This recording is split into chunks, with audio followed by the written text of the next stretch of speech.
Bom, amigos telespectadores, voltando com o segundo bloco do nosso programa Justiça, Direitos e Obrigações, só lembrando, nosso programa é um oferecimento da FACIMP, Faculdade de Imperatriz. Não esqueçam de se inscrever nos cursos de especialização da FACIMP. A FACIMP tem curso de especialização nas diversas áreas, certo? Seja na área do curso de farmácia, enfermagem, né, nas áreas da saúde e nas áreas das ciências sociais, inclusive contabilidade, administração, né, e direito. Nós temos agora, vai se iniciar em setembro, o curso de especialização, pós-graduação, né, lato sensu, especialização em direito público.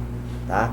A FACIMP conseguiu reunir professores com experiência na docência, professores com experiência profissional para poder especializar esses alunos que já são graduados nas diversas áreas do conhecimento, inclusive na área do conhecimento jurídico.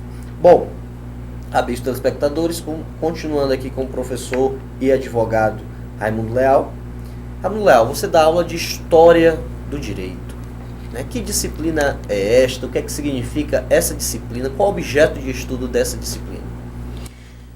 Muito bem, História do Direito é uma das chamadas disciplinas propedêuticas, né?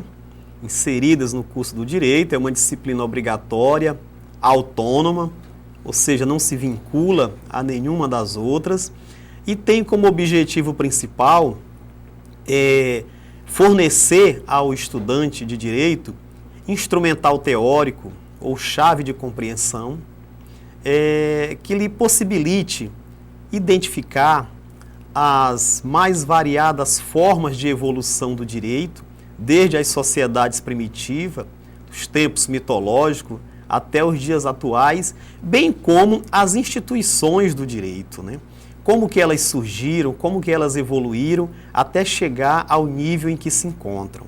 Portanto, é uma disciplina de fundamental importância para todo e qualquer estudante do direito. Ok. E como que se deu aí essa evolução, especialmente essa evolução do direito? Né? Quais os principais povos, né, que contribuíram para esse desenvolvimento, para essa evolução, né, que mais contribuíram para a ciência jurídica?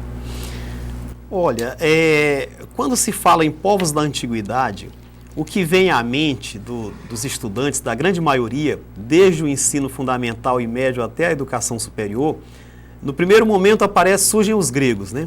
Os gregos como o pai de tudo. O pai da medicina, o pai da matemática, da história, de tudo.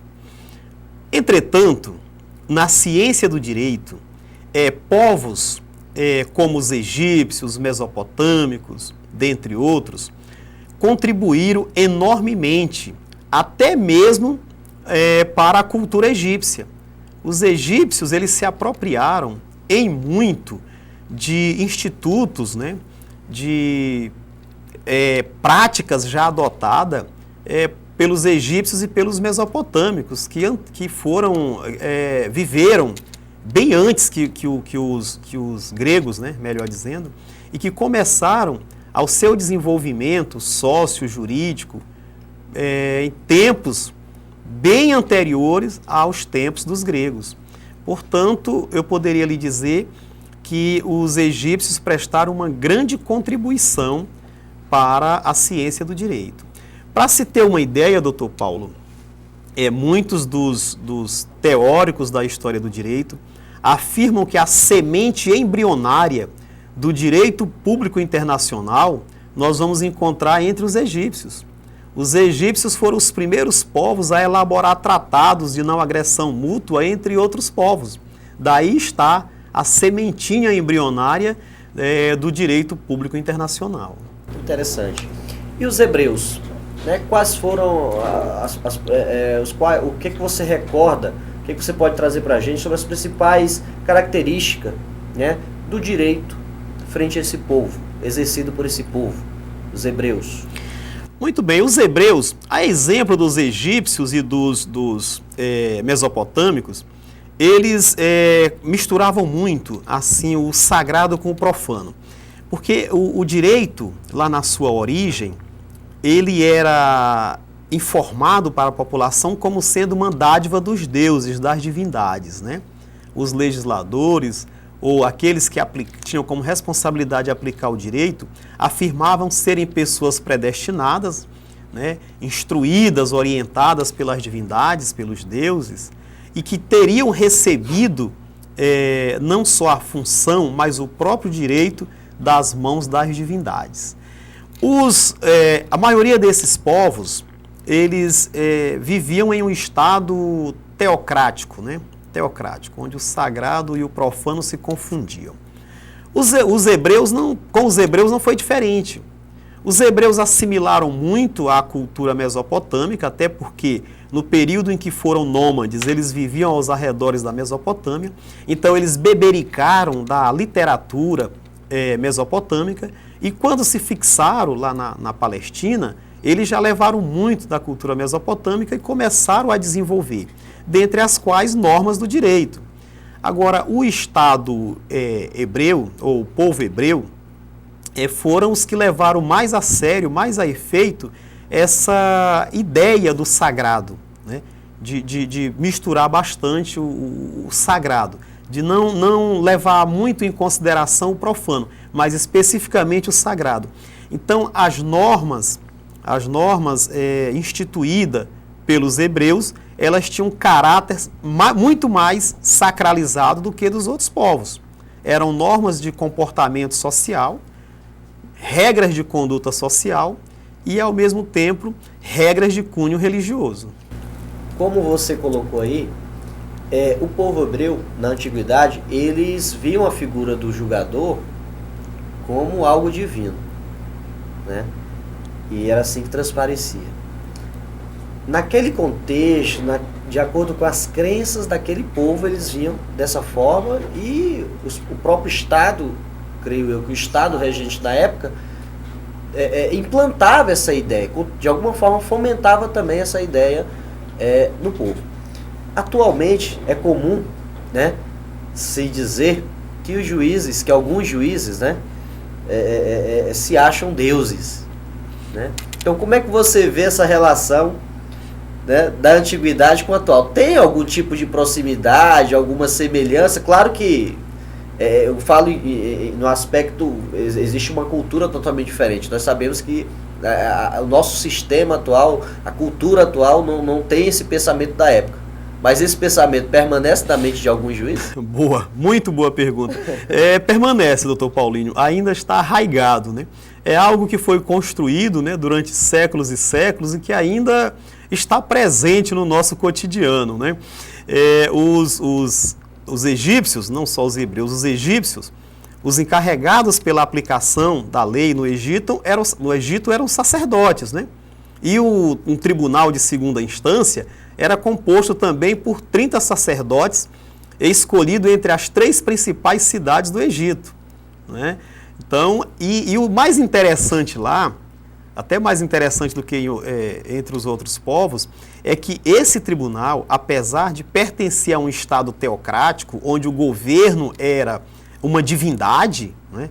Não era só um ser mortal, mas era uma divindade, esse tribunal não se submetia à vontade do imperador, do faraó, o que é muito interessante. E o que difere do povo hebreu, porque entre os hebreus, o aplicador do direito, o juiz, era ao mesmo tempo o sacerdote, o líder religioso, era o legislador, ele era tudo. Então, além de ser um estado teocrático, era ao mesmo tempo um estado absolutista. Na Mesopotâmia também eram os sacerdotes, né, o conselho de ancião, encarregado pela aplicação das normas. Então essa ideia de que o direito foi uma dádiva das divindades, uma dádiva dos deuses, e que o aplicador da norma era um predestinado, portanto, um semideus, isso ficou arraigado e até os dias atuais, esses dias eu não presenciei, mas ouvi de pessoas que presenciaram uma brincadeira. Claro que foi uma brincadeira. De um determinado desembargador, em conversa com um magistrado, ele dizia: olha, você é apenas semideus, eu sou Deus, né? Claro que foi uma brincadeira. Mas, na realidade, partindo para o concreto, nós ainda temos, infelizmente, nós temos ainda magistrados que se equiparam a divindades, a deuses. Na minha faculdade, quando eu cursei Direito, aqui mesmo na Facimp, tenho grande orgulho de dizer que vim para a Facimp para ser professor na época, que eu já tinha duas outras graduações, mas acabei ingressando não como professor, como estudante, cursei Direito e depois vim a ser professor da instituição com muito orgulho. Mas aqui mesmo na Facimp, eu tive experiência de professores que exercem a função de magistrado e que dizia na sala de aula: a nós juízes é dado o privilégio dos deuses, ou seja, julgar os seus semelhantes.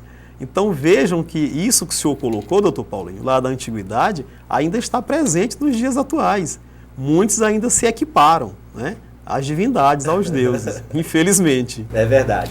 Bom, o nosso tempo já está se esgotando. Eu gostaria logo de agradecer a presença do advogado e professor Raimundo Leal, certo? De logo já lhe convido a tratar sobre outros temas da área jurídica, já fica de logo o convite para a gente poder informar, trazer algumas informações da academia para a sociedade local, trazer algumas informações de utilidade pública para a sociedade local, né? De logo eu já agradeço sua participação, fica à vontade para fazer suas considerações finais. Eu que agradeço por mais uma vez ter estado aqui em sua nobre companhia, contribuindo de certa forma para os estudantes de direito com algumas informações que, se não foram satisfatórias na resolução de algumas dúvidas, certamente aumentaram essas dúvidas e farão com que eles busquem as respostas, e é assim que se dá o crescimento, né, o engrandecimento intelectual.